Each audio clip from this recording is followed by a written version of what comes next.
지난 3월 9일에 20대 대통령 선거가 있었습니다. 대통령 후보 중에서 두 분으로 양강 구도가 굳혀졌죠. 0.7%라는 근소한 차이로 차기 대통령이 당선되었습니다. 역대 최소 득표율 차이를 기록하면서 다수의 언론이 선거 결과를 놓고 이렇게 해석하더라고요.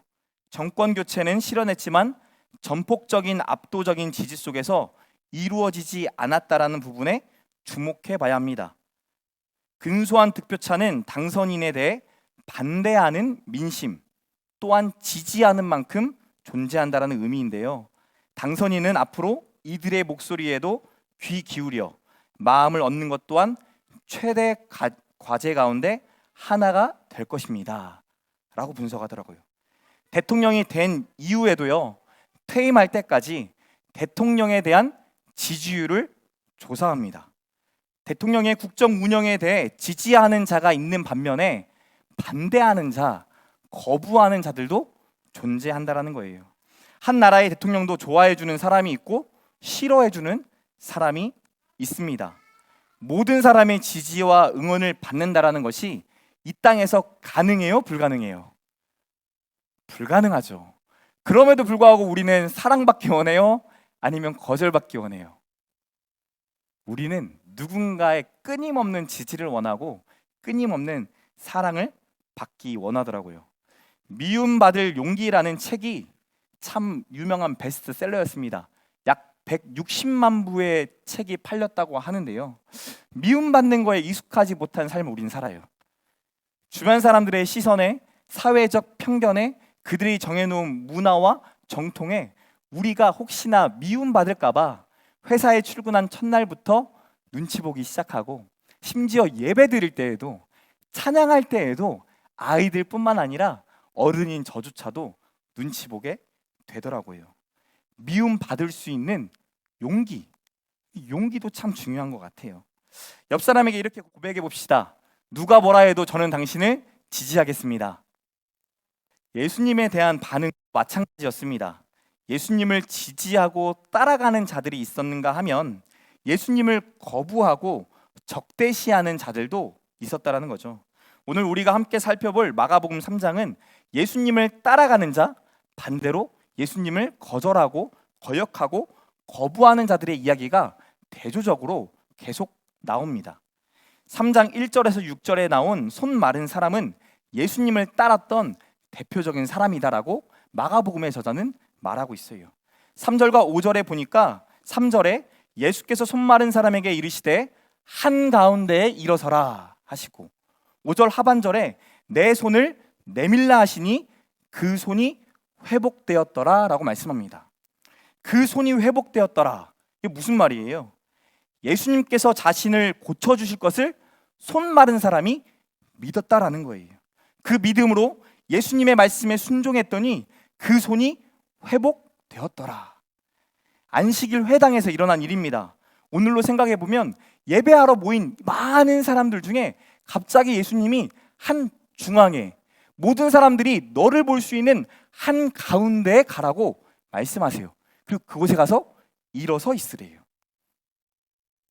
여러분 같으면 그렇게 하시겠습니까?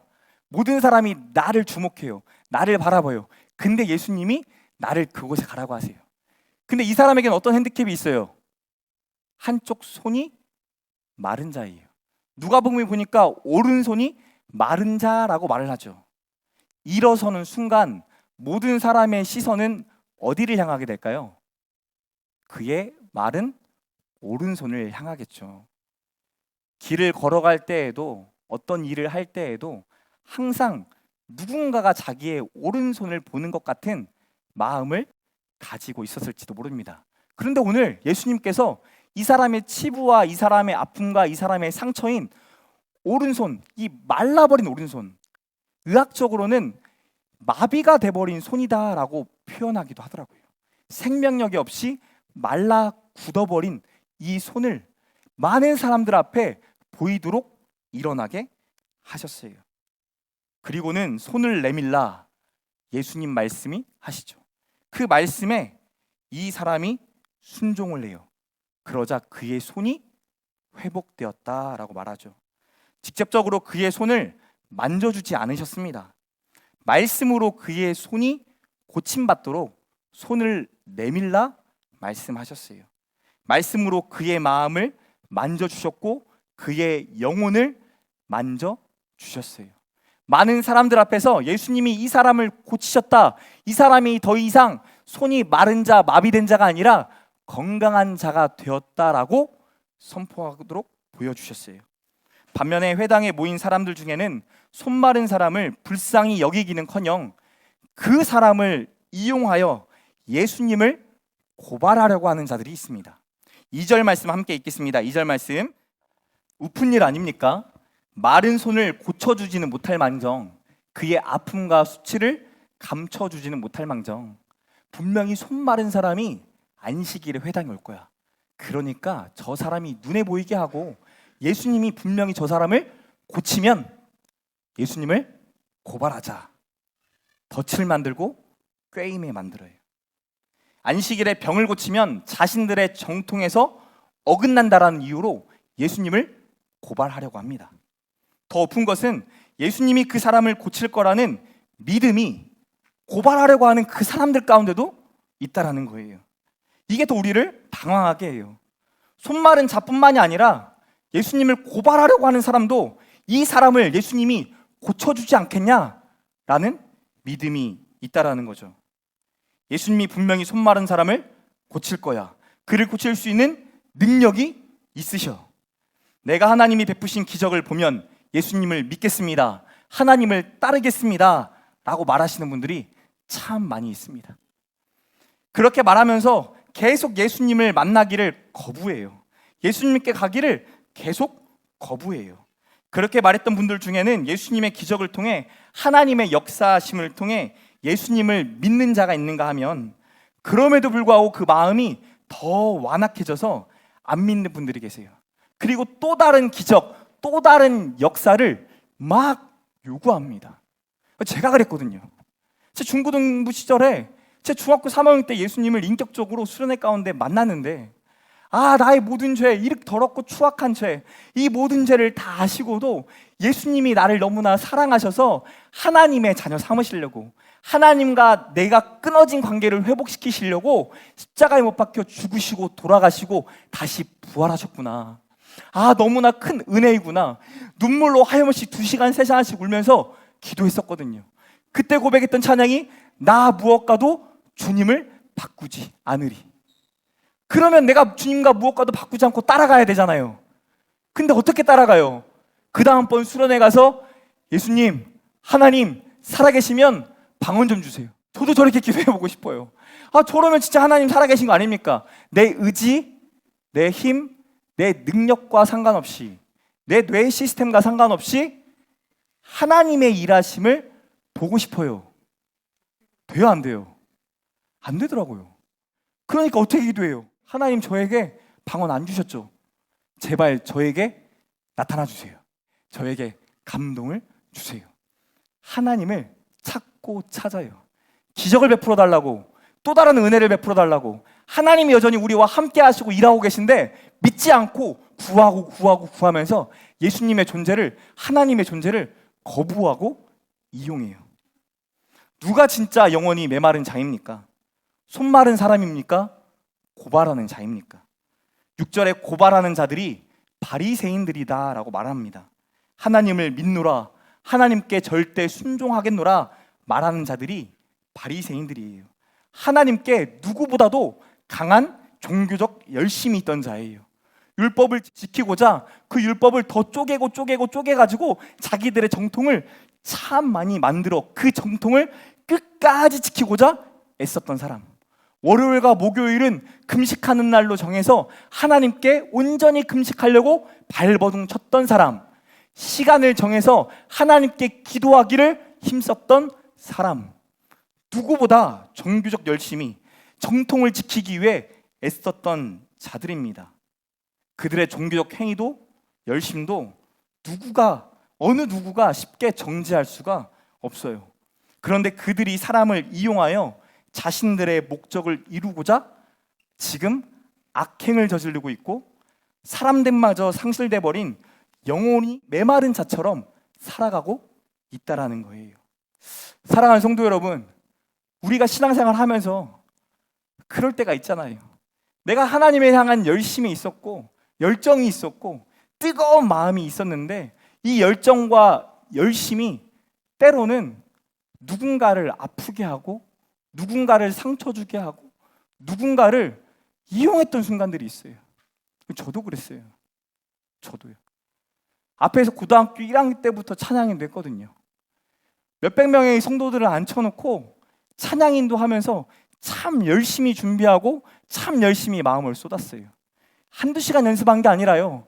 토요일 날 고등학교 아이들이 모여서 5시간, 6시간을 기도하면서 연습하면서 합을 다 맞추려고 미친 듯이 발바둥 치면서 주일날 서는데 하나님께 영광 돌리는 게 아니라 성도들의 반응에 제 모든 영광이 담겨져 버려요. 눈물이 흘리는 성도를 보면, 손을 들고 찬양하는 성도를 보면, 야, 오늘 잘했다. 아유, 이강렬, 너 고등학교 1학년밖에 안 되는데 사람을 물리게 하고 살아있네. 누가 하는 거예요? 하나님이 하시는 건데 하나님이 아닌 제가 사람을 이용하고 있고 제가 사람에게 은혜를 주는 것 마냥 착각하며 살아가더라고요.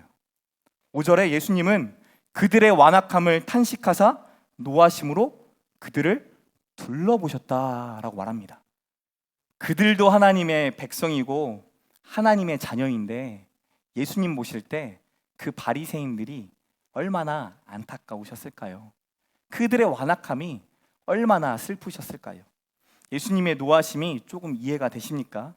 이전에는 화를 냈다고 하면 너무 당연하네, 그럴 수 있지라고 생각했는데 제가 결혼하고 아이를 낳고 보니 아이들한테 화를 낼 때 어떤 마음도 있어요. 얘를 무조건 때려가지고 잘못한 걸 깨닫게 하는 것만 있습니까? 아니죠. 징계를 통해 다시금 돌이켜 선한 방향으로 이끌고 싶은 마음이 있잖아요. 예수님의 그 간절한 마음이 노하심으로 드러나는 것 같아요. 그렇지 않았다면 손마른 자를 말씀으로 고치시고 그 자리를 피하시면 됩니다. 직접 손을 대신 게 아니에요. 그로 하여금 예수님의 옷자락을 만지게 한 것도 아닙니다. 예수님이 그저 말씀으로 그 사람을 고치셨어요. 그렇기 때문에 바리새인들이 예수님에 대해 뭐라고 고발할 수 없습니다. 그러니까 말씀만 하시고 그냥 가면 되는데 누가 걸리시는 거예요? 바리새인들, 고발하는 자들이 마음에 걸리시니까 말씀하시는 거죠. 우리 4절 말씀 함께 읽겠습니다. 4절 말씀. 그들에게 이르시되 안식일에 선을 행하는 것과 악을 행하는 것, 생명을 구하는 것과 죽이는 것 어느 것이 옳으냐 하시니 그들이 잠잠하거늘. 예수님은 그들이 오해하고 있는 안식일의 본질에 대해 말씀하고 계세요. 유대 전승에 의하면 사람의 생명이 위독한 지경에 이르렀을 때에만 그 사람을 돕도록 했다라는 거예요. 근데 율법에는 그렇게 말하고 있지 않거든요. 손 마른 자는 생명이 위독한 경우가 아니기 때문에 오늘이 아니라 안식일이 지난 내일 고쳐도 되지 않냐, 이걸 가지고 지금 예수님을 시험하는 겁니다. 그런데 예수님은 안식일에 선을 행하는 것이 생명을 구하는 것과 같다라고 4절에 말씀하세요. 안식일은 쉼없이 주인을 섬기기 위해 존재했던 이집트의 종이 되었던 이스라엘 백성에게 주신 하나님의 선물이에요.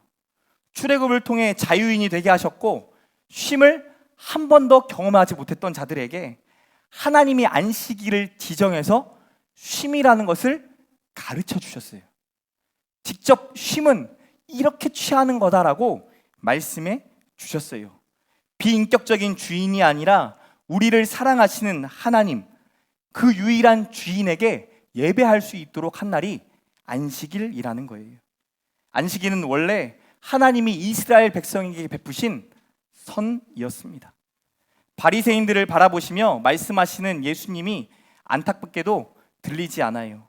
오히려 헤롯 당과 함께 연합하여서 어떻게 예수님을 죽일까, 예수님의 선이, 그 선한 마음이 깨달아지기보다는 예수님을 어떻게 죽일까 의논하죠.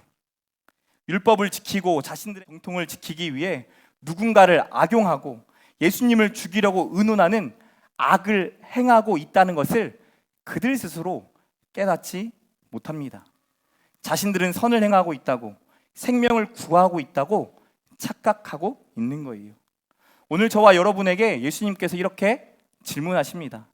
안식일에 선을 행하는 것과 악을 행하는 것, 생명을 구하는 것과 죽이는 것, 어느 것이 옳으냐? 오늘날에도 예수님을 따르는 자들이 있는가 하면 예수님을 거부하는 자들이 있습니다. 예배하러 나아온 자들 중에도 예수님을 따르는 자가 있고 내가 원하는 대로 따르며 거부하는 자들도 있을 수 있다라는 거예요. 저와 여러분이 예수님을 따르고 있는 자인가? 마가복음 저자는 우리에게 질문합니다. 나는 예수님을 믿고 순종하며 따르고 있다고 믿었는데 예수님처럼 선을 행하고 생명을 살리는 그 복된 일에 동참하고 있다고 생각했는데 우리의 완악함 때문에 우리의 악함이 보이지 않고 누군가를 죽이고 있는 우리의 입술과 행동이 보이지 않을 수 있다라는 거예요. 이번 주에 저희 아버지가 병원에 입원하셨었는데 지난 주일날 입원하셨죠. 코로나로 인해 입원하셨다가 젊은 시절에 겪으셨던 폐결핵 그 부분이 이유가 됐던 일인지 열이 내리지 않고 폐가 반절 정도가 망가졌어요. 코로나 바이러스가 제가 CT를 보니까 한쪽에 몰려 있으면 참 그래도 다행인데 산발적으로 폐의 반절을 덮어버렸어요. 그러니까 숨쉬기가 어렵고 산소 포화도가 97이 정상인데 90에서 100 뭐 이렇게 왔다 갔다 해야 되는데 산소 포화도가 82까지 내려갔었어요. 80 아래로 내려갔으면 잘못하면 돌아가실 뻔했단 말이에요. 그런 아버지가 중환자실에 들어가시죠. 중환자실에 들어가실 때 제 마음이 와르르 무너지잖아요. 와르르 무너지고 병원에서 오는 전화, 저에게 걸려오는 전화 하나하나에 저의 모든 신경이 다 그쪽으로 향하게 되고 곤두서게 되더라고요. 그리고 아버지를 위로한다고 100통이 넘는 전화를 제가 이틀 사이에 받았거든요. 한편으론 참 감사하는데 한편으론 제 심장이 전화가 울릴 때마다 막 뛰었어요. 근데 아버지가 중환자실로 들어간 그날 밤에 모르는 전화 번호로부터 한 전화가 와요. 그러면서 하시는 말씀이 거기 더 주총교회 줘. 네. 목사님 제가 전주에 살다가 대전으로 갔는데 제가 연골 주사 맞을 돈이 없어요. 제가 먹을 돈이 없어요. 지금 굶어 죽게 생겼는데 목사님 좀 도와주시면 안 됩니까? 제 마음이요. 병원에서 온 전화인 줄 알고 너무 힘들었는데 그 전화를 받으니까 이전에도 도와달라는 전화 받았을 때 내가 다 도와줬는데 하나님 꼭 이런 타이밍에 이런 도와달라는 전화가 와야 됩니까? 완악한 마음이 들더라고요. 그 사람을 향한, 모르는 그분을 향한 완악한 마음이 막 제 안에 생겨나요. 따져묻기 시작해요. 사회복지사 있으시죠? 담당하는 사회복지사 있으시죠? 얼마 받고 계시죠? 장애진단 받으셨어요? 장애진단 받으려니까 또 병원에 가서 진단 받는데 돈이 필요해요.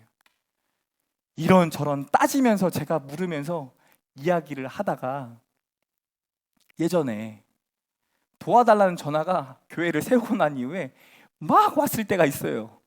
한 청년으로부터, 어른으로부터, 노인으로부터 막 올 때가 있었어요. 그래서 전화번호를 지워버려야 되나, 인터넷에 전화번호를 지워야 되냐, 나는 거절하는 건 진짜 못하겠는데 어떻게 해야 됩니까? 사역자들하고 논의하다가 교회가 조금 더 성장하면 구제부를 만들고 일정한 돈을 책정해서 흘려보내는 일을 하면 참 좋을 것 같습니다.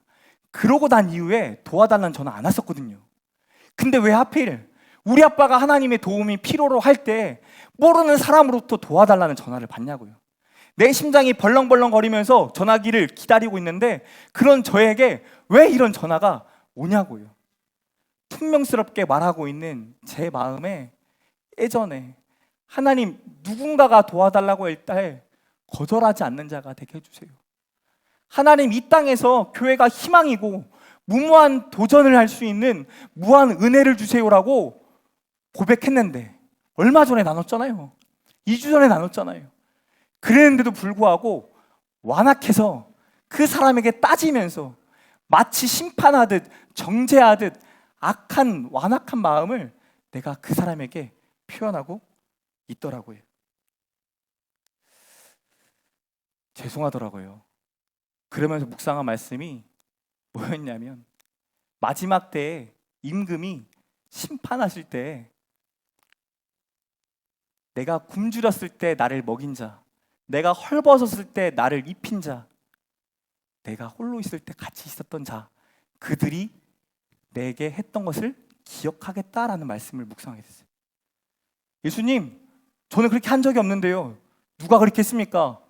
라고 물으니 헐벗고 살아갔던 사람들, 굶주렸던 사람들, 도움이 필요한데 도움을 받았던 그 사람들에게 한 것이 곧 나 예수께 한 거다라고 예수님이 말씀하세요. 저는 목사잖아요. 제가 완악해 보이세요? 근데 제 마음에 숨겨져 있던 바리새인과 같은 완악함을 하나님이 보여주세요. 하나님 아버지는 안 도와주는데 나는 왜 도와줘야 됩니까? 하나님 우리 아빠는 지금 중환자실에서 오늘 내일 하는데, 이번 주가 고비라고 하는데, 내가 그토록 하나님 앞에 부르짖고 눈물 흘리고 기도하는데 하나님 왜 내 기도는 아니고, 이런 모르는 사람, 힘들다라고 여기저기 분명히 전화할 그 사람, 이 돈 받아서 분명히 술 먹을 것 같은 사람, 왜 이 사람한테 내가 도와야 됩니까? 그 마음에 하나님이 제 마음을 치시고 정말 작은 돈을 보내드렸어요. 보내드렸는데 마음은 무너지는 것처럼 느껴져요. 손 마른 자와 영혼이 마른 자의 이야기는 뒤에도 쭉 이어집니다. 예수님을 따르는 자들과 예수님을 거부하는 자들이 대조를 이루는 거예요. 7절을 보세요. 예수님을 찾으러 나온 팔레스타인 동서남북에서 찾아온 간절한 많은 무리들이 나옵니다. 반면에 예수님을 하나님의 아들이라 말하지만 사람에게 악을 행하며 사람을 죽게 하는 더러운 귀신들에 관련된 이야기도 나와요. 그 다음 단락에 보면 예수님이 원하셔서 부르시니 나온 12명의 제자들이 나오고, 예수님이 미쳤다라고 하면서 예수님을 잡으러 온 예수님의 친족들과 예수님이 더러운 귀신에 들려 귀신의 왕을 힘입어 귀신을 쫓아낸다라고 하는 율법을 너무나 잘 알고 있는 서기관들이 대조를 이루면서 나옵니다. 이 팽팽한 대조 속에 마가복음 저자는 3장의 마지막 부분을 예수님을 찾아온 예수님의 어머니와 동생들에게 비춰요. 32절 같이 한번 읽겠습니다. 32절 말씀. 당신의 어머니와 동생들과 누이들이 어디에서 찾나이다? 밖에서 찾고 있대요. 이에 33절에 예수님이 이렇게 말합니다. 누가 내 어머니냐? 누가 내 동생이냐? 황당한 대답, 황당한 질문 아닙니까? 예수님이 어머니와 동생들을 모른 채 하고 무시하고 싶으신 걸까요? 혹시 친족들이 찾아와서 예수님을 미쳤다라고 손가락질 하니까, 끌어가려고 하니까 서운해서 화가 나서 홧김에 그들을 무시하는 걸까요? 자신의 인기가 팔레스타인 전 지역에 퍼지다 보니 교만해져서 예수님이 이렇게 말씀하시는 걸까요? 그러면서 34절에 둘러앉은 자들을 보셨다라고 말씀하세요. 누가 내 어머니며 누가 내 동생이냐? 그리고 난 다음에 앉아있는 이 사람들을 둘러보는 거예요. 누가 내 어머니며 누가 내 동생이냐? 그리고 난 다음에 앉아있는 이 사람들을 둘러보는 거예요. 밖에 있는 어머니와 동생이 아니라 예수님과 함께 둘러앉은 자들, 그들이 내 어머니, 내 동생들이라 말하는 거죠.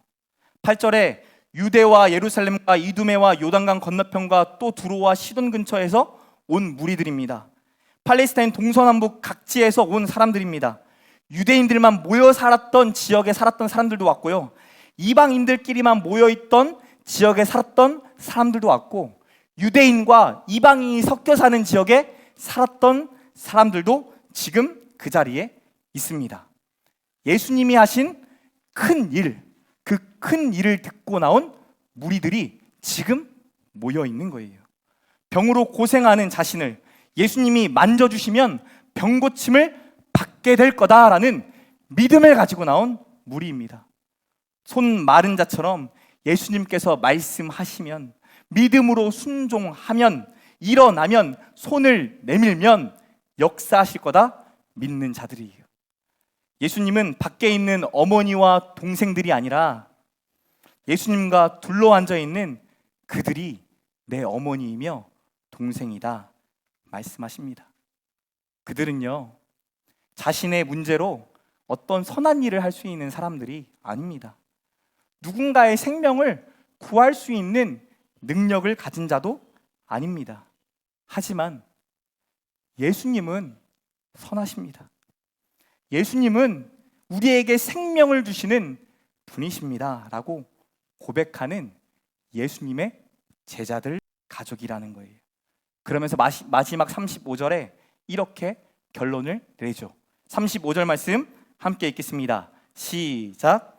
누구든지 하나님의 뜻대로 행하는 자가 내 형제요 자매요 어머니니라. 손 마른 자와 무리와 제자들이 하나님의 뜻대로 행한 자입니까? 아니죠. 뜻대로 행한 자가 아니에요. 어떤 선한 일을 했고 생명을 구했던 일을 했던 사람들이 전혀 아닙니다. 그들이 했던 것은 무엇일까요? 예수님께 나아왔던 것뿐이에요.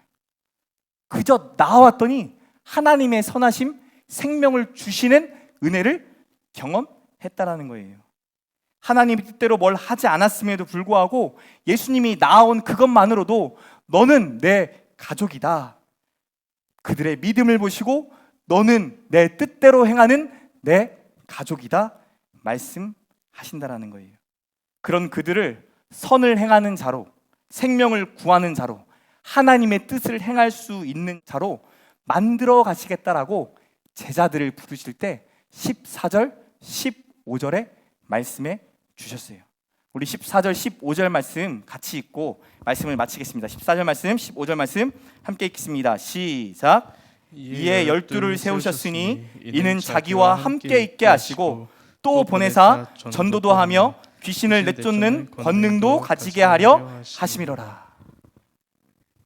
예수님께 나아온 그들, 예수님이 부르니까 나아왔던 그들, 예수님의 소문이 들리니까 나아왔던 그들, 그들과 함께 하시며 그들을 보내서 하나님의 나라를 전하게 하시고 귀신을 내쫓는 권능도 얻게 하신대요. 무슨 일 하는 거예요? 예수님이 하시는 일을 제자들, 예수님의 가족이 할 수 있도록 하시겠다라는 거예요. 선한 능력을 가지고 살아갈 수 있도록 하시겠다라는 거예요. 이전엔 나의 말과 행동으로 생명을 죽이는 자, 영혼을 죽이는 자, 영혼이 메마른 자였는데 이제는 영혼을 살릴 수 있는, 생명이 살아날 수 있는, 누군가를 건져 일으킬 수 있는, 손을 내밀라 그를 위해 기도할 수 있는 그런 자로 하나님이 우리를 세워주시겠대요. 이번 주 제가 하나님께 계속 질문했어요. 하나님, 왜 이런 고통의 시간, 이 환난의 시간을 저에게 주셨습니까? 저희 아버지가 중환자실에 있을 때, 그 아침 중환자실 들어가는 아침에 전화를 받았을 때 저는 와르르 무너졌거든요. 유언을 하는 것처럼, 아들아, 아빠 위해서 기도 좀 해줘. 힘 있는 목소리가 아니에요. 죽어가는 목소리예요. 죽어가는 목소리로 저한테, 아들아, 아빠 위해서 기도 좀 해줘. 기도하는데 제가 무너져 내려요. 하나님 살아계시죠? 하나님 살아계시죠? 아버지가 그동안 전했던 모든 말씀들, 그 말씀들을 하나님이 지금까지 이뤄가셨죠. 여호와여 나의 돕는 자가 되소서. 교회를 개척할 때부터 그렇게 부르짖으며 하나님의 도우심을 경험했던 하나님의 아들이죠. 하나님의 도우심이 지금 필요하오니, 하나님의 은혜가 지금 필요하오니 하나님 제발 도와주세요. 살려주세요. 하나님 저 심령의 믿음을 더하여 주세요. 그렇게 기도하는데도 제 마음에 확신이 없어요. 아빠의 반응이 보여요.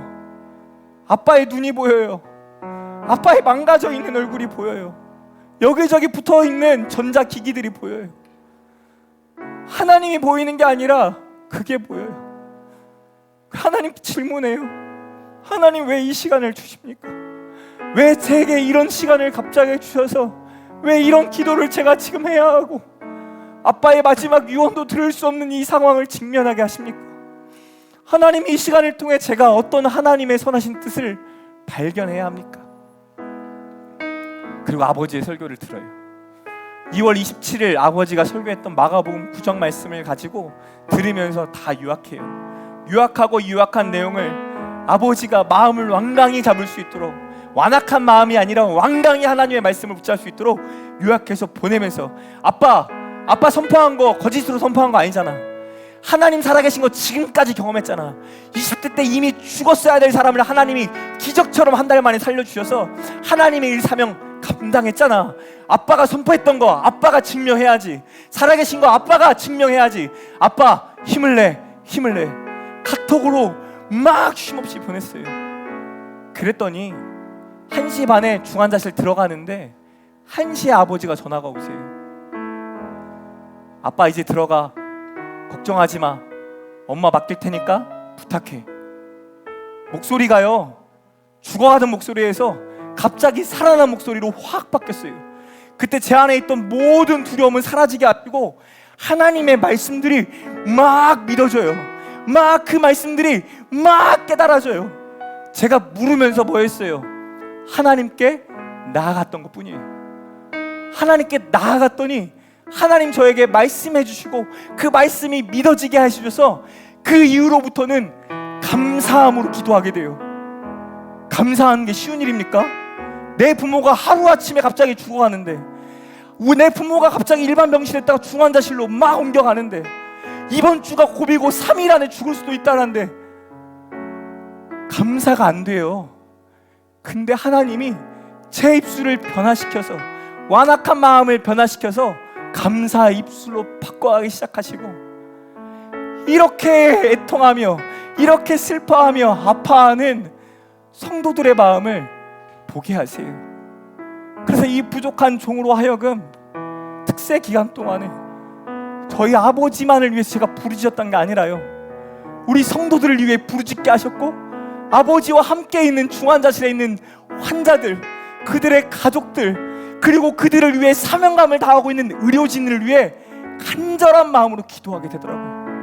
그리고 한 마음과 한 뜻이 되어서 초청교회, 더 초청교회, 통탄 초청교회, 제주 초청교회, 필리핀 초청교회, 루세나 초청교회, 수많은 초청교회와 전국에 있는 목사님들이 목사를 세우기 위해 하나님 살려달라고 간절히 기도하는 그 은혜를 보게 하시고 감사로 고백하게 하시더라고요. 저도, 여러분도 완악해요. 우리가 누구 욕하지만 욕하는 우리의 입술이 나오는 순간부터 우리의 완악함이 마음에서 드러난 거잖아요. 팀장을 욕하고 위에 있는 리더를 욕하고 또 내 가족을 욕하는 우리의 입술을 보잖아요. 근데 그 완악함이 그들에게만 있는 게 아니라 사실 누구에게 있어요? 내 안에 있는 거잖아요. 바이셀인과 같은 마음이 우리 안에 있잖아요. 예배하러 나온 자리에, 은혜하러 나온 자리에 누군가는 악을 행하며 누군가는 자빠져 넘어지게 하는, 덫을 거는 악한 마음이 사실 우리에게도 있잖아요. 근데도 불구하고 예수님은 그 모든 악한 마음을 아시면서도 그들이 예수님께 나아올 수 있도록 선을 행하는 것이, 악을 행하는 것이 옳으냐, 생명을 구하는 것이 옳으냐, 생명을 죽게 하는 것이 옳으냐 질문하시잖아요. 저와 여러분에게 질문하세요. 사랑하는 아들아, 사랑하는 딸아, 너가 나에게 나와라. 나와서 너의 선하지 않음, 너의 악함을 나에게 고백해라. 나오기만 하면 내가 너희로 하여금 하나님 나라의 복음, 그 신비한 복음, 흔들리는 나라, 요동치는 나라 속에 살아가지만 영원히 흔들리지 않는 나라, 영원히 사라지지 않는 나라, 그 나라 안에 거하며 살아가는 축복을 누리며 전하는 자로 세워줄게. 귀신 들린 자를 귀신이 쫓아가게 하며 병든 자를 낫게 하며 요한복음에 예수님보다 더 큰 일까지도 우리를 통해 하시겠다라고 약속해 주세요. 뭐 하면 돼요? 나아가면 돼요. 우리는 죄인이지만, 우리는 악하고, 우리 안에 있는 것들은 완악하지만, 완악함을 하나님을 붙잡게 하는 믿음으로, 완강한 믿음으로 변화시켜 줄 줄 믿습니다.